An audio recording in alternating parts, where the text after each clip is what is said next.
And welcome back to the podcast in series, an Emory production. This is a podcast where I nerd out about a specific topic for a bunch of episodes. And then when I change my mind, it's a new series. So this series is the Edinburgh edition. We're at the 2026 Edinburgh Festival Fringe. There are over 3,700 productions here, and there's probably more. It is mind-blowing. I've been living off of recommendations and sexy show titles. And sexy as in a draw, interesting, compelling. This production has an interesting, compelling title, and I can't even say it. So before then, I will introduce our artistic guest today, Gregory Nussen. Yes. Gregory Nussen, welcome to the podcast. Thank you. Thanks for having me. Very excited to be here. So first, tell us the title of your production. Sure. It's QFWFQ, and it's spelled QFWFQ. So I always think it's fun when there is a title that will definitely require some questions. And so I know you knew that when you came with this title. And were you prepared with many different explanations? The truth is there's only one explanation, which is that the title is the name of a character that is in the bulk of these stories, which comprise the Cosmic Comics, which is a short story collection that Italo Calvino wrote, where each story is kind of loosely based off of a scientific theorem. And QFWFQ is the character that populates almost all of these stories. Not all of them, but most of them. And the stories exist as far back as primordial Earth and as far forward as like futuristic New York City. And QFWFQ is there all the time. And I don't know, it's just such a funny word and weird word. And yeah, it wasn't always the plan to name it that way necessarily, but pretty early on, I had a friend that was like, it has to be that. Like, it just has to be. And it does, I think the show plays a lot with time and chronology and memory and the fallibility of these things. And so it felt right to name it after a character that exists at all times. And, I don't know, whatever that theory is that says that like we're all versions of ourselves at any given moment, which is sort of a line on the show, actually. So yeah. That's the explanation. So in the piece, we do learn a lot about you. Yeah. But tell us about Gregory. Yeah, sure. I'm a multidisciplinary artist. I'm based in LA. I lived in New York for a while. Performance artist. I'm a film critic. I teach sometime. I'm kind of all over. I've been like at every angle of both the theatrical and film landscape. So I've sort of done a little bit of all of it. But my performance life has definitely been the most enduring. I started acting when I was 7. I took a long break between doing a show at the end of 2019 and then starting this show. So I actually had a 5-year gap where I kind of stopped acting, and this has been my entry point back in, I suppose.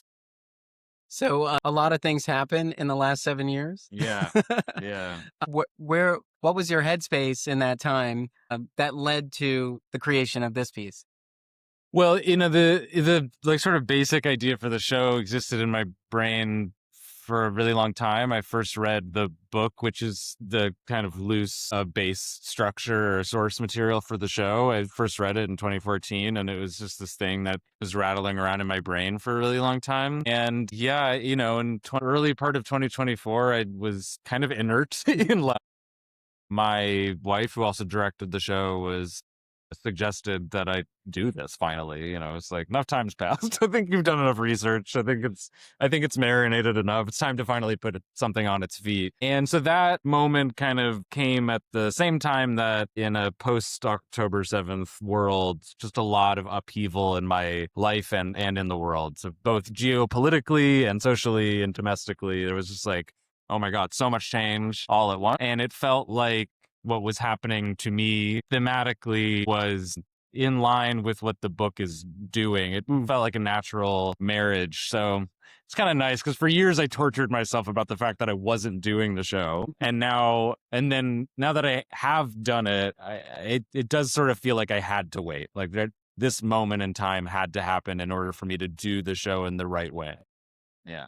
I feel like that about a lot of things that I have, and I'm often questioning whether I'm just procrastinating or am I waiting for, The right moment. the thoughts that come with my initial idea to like fully manifest and so that I can tell the story. I do feel like, when I have an initial idea that I'm at the beginning and I Yeah. do need to live in order to get to the end. So yeah, it might seem artistic, but it may also seem procrastinating. Yeah, it is hard to know sometimes, like which is which. And I do think I was procrastinating. I was, but I also feel like if I had done it Yeah. when I was earlier, it might not, it wouldn't have been as complete a show, or wouldn't have felt exactly right. Maybe, I don't know. I always think about. It's in a yoga class years ago, and the teacher just said the like most basic thing, but I think about it all the time. And she just said, take the time to do it right. And I truly think about this all the time. It's the simplest advice sometimes like the best. And I think that way with art making too. We can be in such a hurry to like get the thing out and do it and climb that next rung of the ladder or whatever. But I don't think speed is necessarily the right move. There are novelists like Michael Crichton and Stephen King who are churning out several books a year. And that's like their genius, is that they can constantly turn stuff out. And then there's like Terrence Malick, who's a filmmaker who makes a movie like once every 6 years. And every one thing that he makes is like just loaded with care and meaning. And so I just, every artist is different. Every artist takes the time that they need to take. Yeah. And I think we can see the attention to detail in work too, that has taken some time, that isn't rushed, but it does. I always find it interesting, someone who can seek that urgency right away and churn it out. Listen, this is a conversation I saw in the news 2 weeks ago, and I've got a tight 75 minutes. I'm working at 90 on this. Yeah, I often see a lot of that thinking like, well, 10 years from now, this will be a period piece. And so I don't really know what the rush is. It's like, we kind of need to get past this happening to make sense of it. Like there was a lot of work that was being presented during the pandemic about the pandemic. Right. We were still in it. So there was a lot of uncertainty. And so looking at that in the future, we'll say everybody was afraid, they were uncertain. And this work shows that, but I also think there's value in saying like on the other side of when we had like an unofficial "this is over?" Right. question mark. Yeah, you need both, right? Like Yeah. you need the stuff that is immediately responsive to the moment. Like we need that now, and we'll need it in the future when historians are trying to make sense of whatever moment. Like I think both are important, and I have always been somebody that needs to sit and marinate a little bit before I respond to a thing. Yeah. So I like the structure of your piece. We walk into a space, we're not sure what to expect, and it does seem like the artist is not all together. Sorting things out. There are papers. There's a messy desk. There's like a structure of trying to pull all of that together, and then there's an interesting device that happens when, as performer, you seem to lose your way. Yeah. And then reach out to a hotline. Talk about the hotline. Yeah, the mechanics of the show, I was really stuck on what the mechanics were for too long, honestly. And then I had this moment during the development of the show where I was like, well, I need to zoom out first. Like before I can think about the sinews and the transitions, I need to figure out what it is that I'm trying to say and do. And then once I figured that out, I could go back in and be like, okay, how do I get from this moment to the next? And what you're referring to, the hotline, is the Institute for the Posterity of All Things. That's a Calvino thing. It comes from the novel. It's not a hotline. It's a like actual place that the protagonist, which is you, goes to figure out what's going on. It's like this big depository, excuse me, depository of like information and that knows all things, And I just thought it was a really fun little gambit. I'm very influenced by the artist Daniel Kitson, who is actually in Edinburgh right now as well. And he has a show, I'm blanking on the name of, where the entire thing is him having a conversation with a phone on speaker that's clearly him. And so I was a little bit stealing that, as all artists do. But yeah, I don't know. I just thought it was like a fun little thing to lighten the moments, because a lot of it can feel quite heavy. I think a lot of it is very intense, and I really wanted to find these more clownish moments that could kind of bring us from one moment to the next. That might be fun. Yeah. those moments were very interesting. They're moments where key things happen in your life that, pose questions that move you forward, arguably. You talk about time at camp, you talk about time in California, and then the element that comes later on where it's more about Yeah, cool. I guess activism. Yeah. Where you're talking about the conversation of Israel and Palestine, and people are on many sides of this for many reasons, but like your journey through that was very interesting to see, and how you are Jewish, but your view is not sort of what is expected. Is that safe to say? Or, Yeah, I mean, or are we just seeing that we're only hearing some voices louder than others? I think, well, that is definitely true. Yeah. This is very much by design. There's like a many decades long effort by both the Israeli government and also by the American media landscape. And the way that those two things interact is really intense and well documented, and just, a conversation for another podcast probably. But the point is, like, since the modern state of Israel was founded, there has been a very concerted effort to silence any form of criticism of the Israeli government. And the reason is because when Israel was founded, there was a abject paranoia in the air, and you can understand entirely that another Holocaust could happen again at any moment. And we now have this land, and we're here, and yes, okay, maybe it was terribly messy the way that it happened. Again, conversation for another podcast. But we're here now, and it's dangerous to question it. And so particularly in America, there has been a extraordinary, powerful effort to silence those voices. But the earliest and loudest anti-Zionist voices were Jews. The idea that Zionism should be the prevailing political ideology of Judaism has really, in the grand history of the world, is only a recent thing. When Zionism first became public, when it first became a thing, it was a fringe idea. I might compare it to like the Tea Party, and then the Tea Party like grew strength, and suddenly that was like the focus of the Republican Party. It's a similar thing. Most Jews have an understanding of themselves and of their religion and their identity that is entirely separate from the idea of a fixed piece of land. The word Israel is and this is my opinion, but the word Israel and the way that it shows up in the Old Testament is a symbolic umbrella term for an ideological future that is safe, that is warm, that is whole, whatever. It's not supposed to be, I think many Jews, including myself, feel this way. It's not supposed to be a fixed piece of land. This idea that we're supposed to go to this one place and be there in order to be Jewish is a new-ish idea. And Judaism is the second oldest religion in the world, but after Buddhism, I think. Don't quote me on that. But it's very, very old is the point. So it's existed far, far before Zionism was even a concept. And frankly, it will exist far, far after Zionism is a concept. And there are plenty of people who have written extensively about this. But yeah, the Overton window has shifted considerably over the last few years. We live in a time where social media is so prevalent.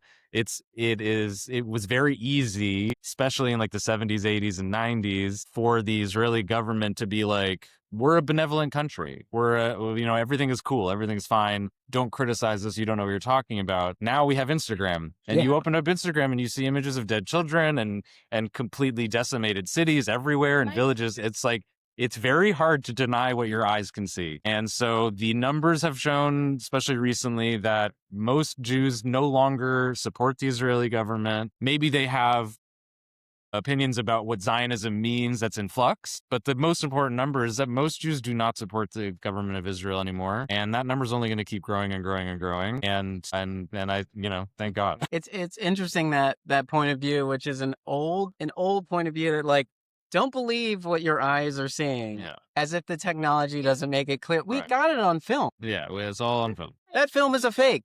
What about the thousands of cameras that captured it over here too?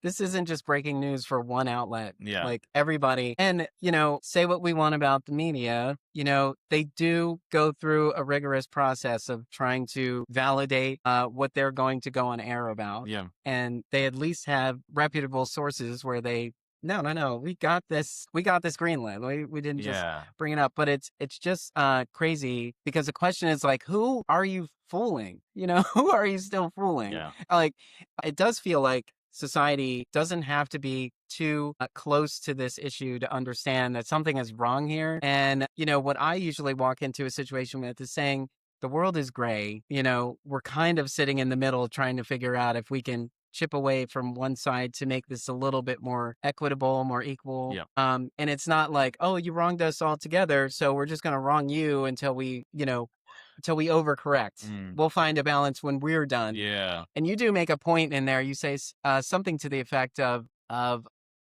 700,000 people are killed, and that doesn't give you justification to then do it as well. Something like that. I'm breaking it up. Yeah. But it's saying, yes, that happened to you, but it doesn't give you a justification or permission to then return that favor. Yeah.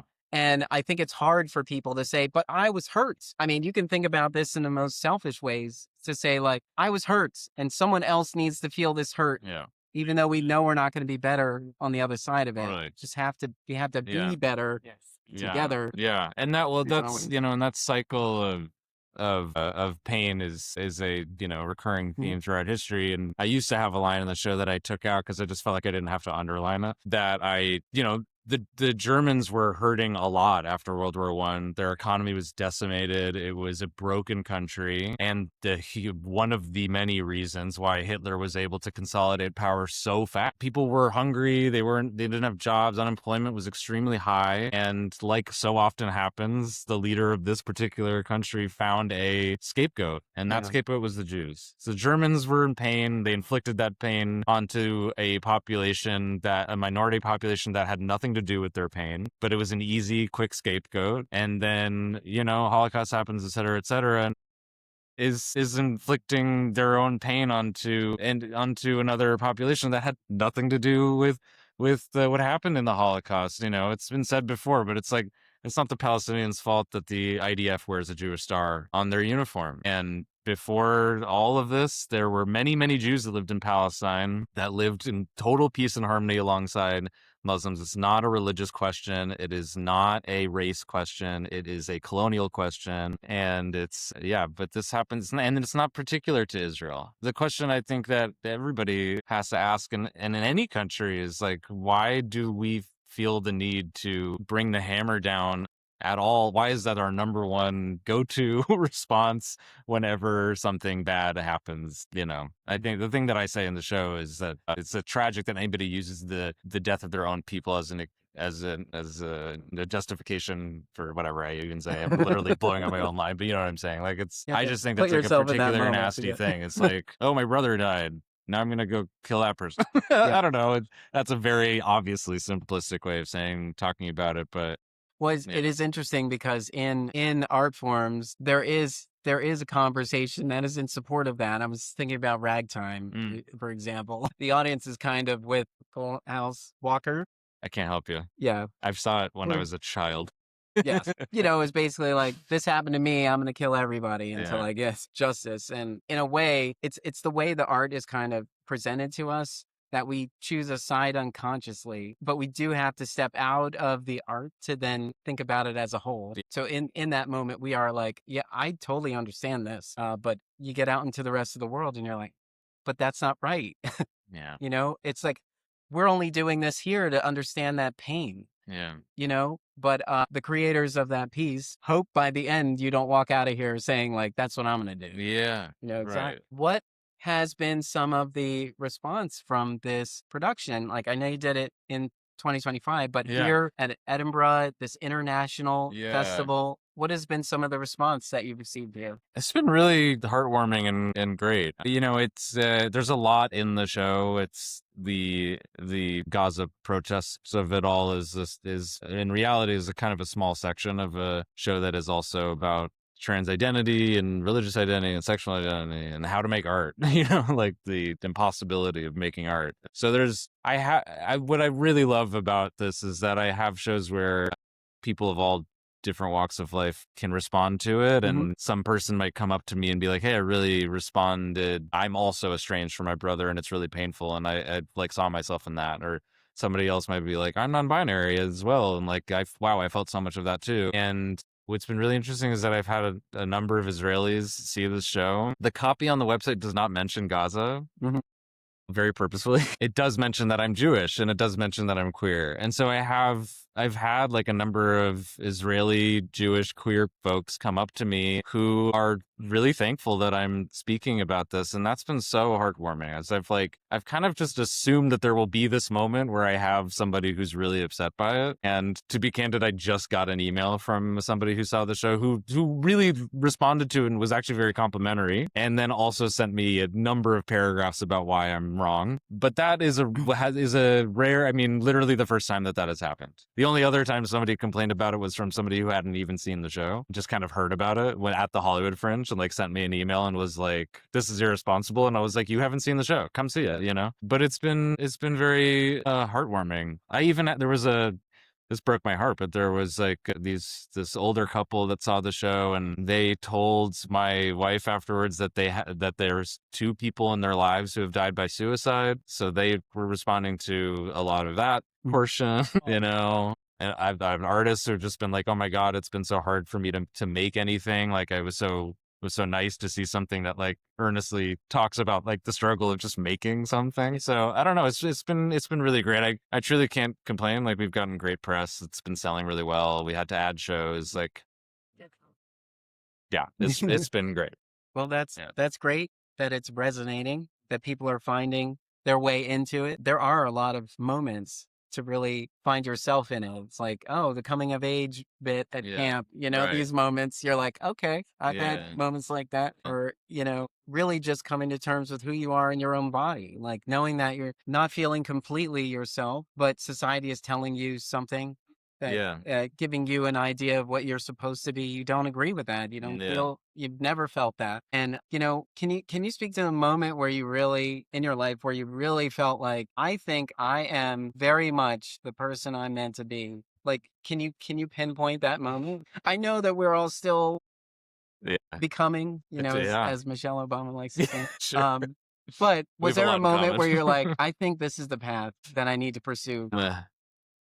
Gosh, it's I don't know. Doing the show has been, I love being on stage, you know, really, it's my happy place. And so anytime I get to perform, I feel like, you know, yeah. And, you know, obviously the show in particular is like so much me. So I'm constantly dealing, and I will say that like I came out as a result of writing this show. The whole section of me, of my talking about my gender and going to this museum and seeing myself, really, that came late in the process. I probably performed the show like 4 or 5 times before I was like, oh wait, this is me. But I was working, you know, the show is in large part about questioning binaries. And I think maybe because I was in that mindset of just thinking about that all the time, suddenly it was like I got cleaved in two, and in a really lovely way. And so now, I guess, is my short answer. Yeah. And tomorrow to be now, then. Yeah, totally. When this festival ends, Yeah. what's next for this production? You refuse to try. You can say it however you want to say it. Quick. There you go. Sure. We're going to the Sydney Fringe and then the Melbourne Fringe. So we'll be in Australia for a couple weeks. And then we'll be in Seattle for a one-off performance at the end of October as part of a small festival called Star Stuff.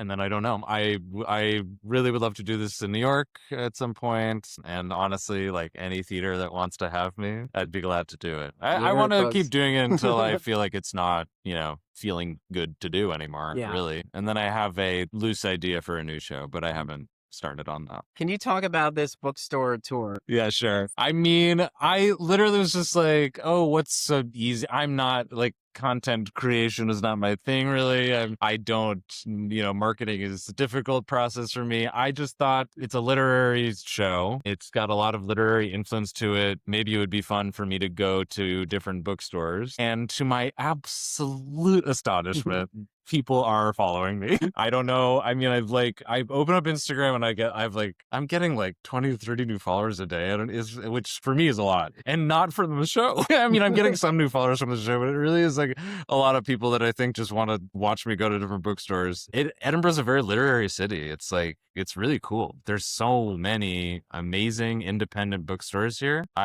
And it's, it's a mid-sized city. It's it's amazing. I've gone to 15 now. I don't even think I don't know, who knows? Maybe there's a point where I'll probably be like, okay, well, now I guess I can go to a thrift store. Like, what do I do? But I'm just trying to keep it going. But the funny thing is that I am getting DMs from bookstores now asking me to come there. A bookstore in Glasgow is like, come to us. And I'm like, I'm not, no. So yeah, I don't know. It's fun. If you could create a handle or a brand for this book tour, what would you call it? And then secure it right away. Oh my God. That's just so not how my brain works. Oh, yeah. The marketing thing. Yeah. I can't do it. Book tours. Put a pin in it. Bookstores. Thing is, it is complementary to your work. And so that's why it works. It's kind of like the jab, jab, jab. And the show's the right hook. Yeah. So perhaps at the end of these book tours, you just remind people that you got a show on stage. Yeah. Yeah. Exactly. I mean, which I have been doing. People are looking for a way to like cut through all of the must-sees of Edinburgh. Yeah. There's a lot of food tours. There's a lot of like, here's shows we recommend and so on. But I wonder if people find it refreshing that I'm not putting much effort into it. Like, I'm not like doing these like fake poses with the books and like caressing the pages or whatever. It's just my normal iPhone camera. I don't have an external mic. It doesn't sound good. I'm using the same stock jazz song in every single one. And I don't know, maybe that's refreshing or something, I do like in the show how you point out this AI generated music that you can easily get on YouTube, and people are like, no, I get a lot of work done with this. It's 3 hours, no ads. Exactly. Yeah, exactly. Yeah, there's so much out there, and like that's a totally different conversation too, to think about the AI, because I've been seeing a lot of that. It's like they just recut this movie. There are shows at the Edinburgh Fringe Festival, which is absolutely a festival based around the idea of like DIY, cutting edge, new stuff. There are shows that have AI posters, many. And I'm like, what are you doing? I know there is a festival in New York, who I will not name, that I've been seeing their AI ads. It's like a minute, and I'm like, what are you trying to say? This festival is a celebration of all these artists. AI just, like it doesn't belong anywhere in any art form, but like theater is literally about human bodies in space. Yeah. What are you doing? What are you doing? Get that crap out of my face. All right. This is Gregory Nussen. This production begins with a Q. You'll see the QR code is attached to this video. You can click and find out more and figure out where it's going next. Gregory, thank you so much for bringing this work to Edinburgh Fringe. Even though it was already in the States, we had to come all the way across the pond just to experience it. And I will tell you, this is one of the pieces that I'm going to walk away with. I'm not going to forget the experience here. We were in a very intimate, full house, and part of this experience is to just kind of look around and see how people are receiving it as well. Yeah. And I think we were sitting next to a couple of people from LA. So it was sort of interesting that some of the references you were making, I was just seeing that they were nodding. It's just always fun to see how people enter into the work. Yeah. And I always say you can come through the front door, but there might be a window that's open. You might come in through the attic or the cellar. There's so many ways to get into the work, and I found my way in. So thank you so much. Thank you so much. And we will have links to how to find Gregory on socials, because we're following, and you should too. So thank you so much. This was truly a pleasure. So nice to be here. Thank you.